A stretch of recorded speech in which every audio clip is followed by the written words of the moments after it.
When most people think of the Nature Conservancy, they don't think of a forester marking trees and harvesting timber.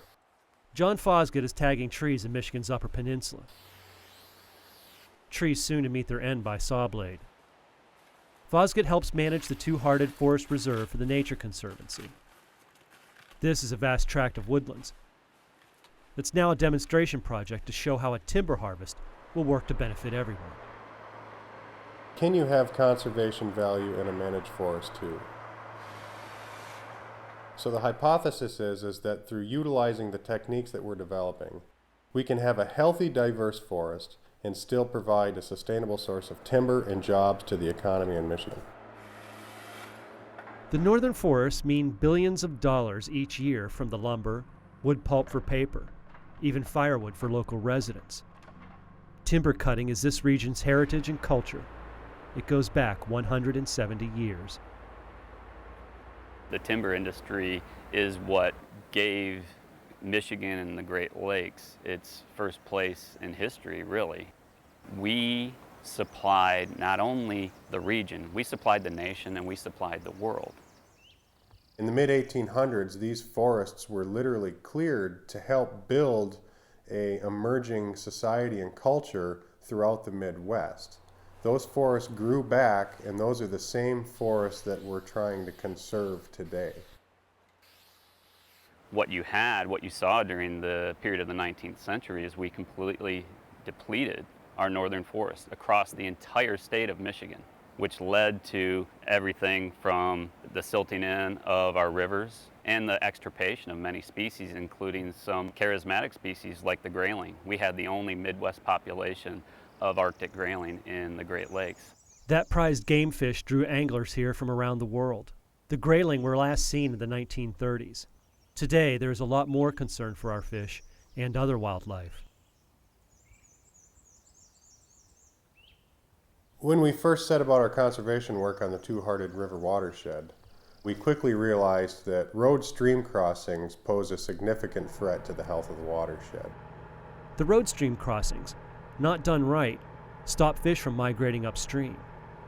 If they can't do that, they can't reproduce. Now the foresters and conservationists are working together to remove those barriers, all within the next 2 years.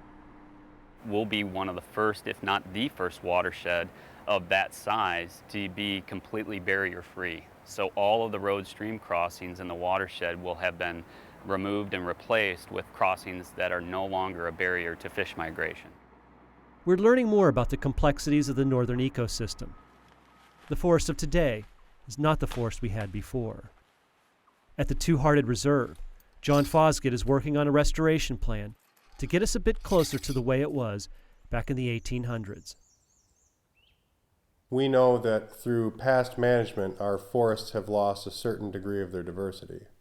So we're putting seed trees on the ground in the Two-Hearted. We're creating canopy gaps to try to encourage the growth of mid-tolerant tree species such as yellow birch. The research here goes beyond sustainable timber harvests or better fisheries.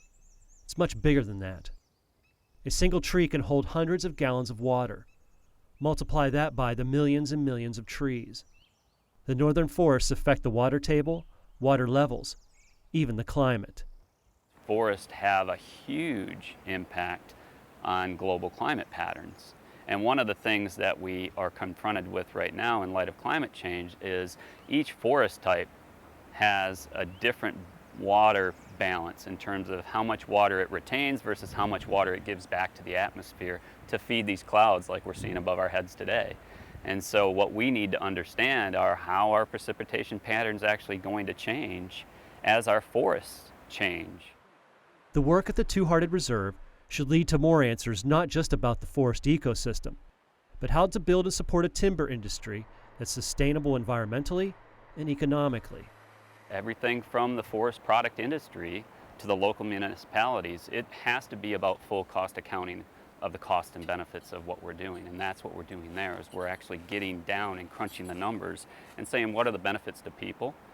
Can we sustainably manage those local economies and larger regional economies, while at the same time we're doing the science on the ground and measuring the real changes and improvements to biodiversity?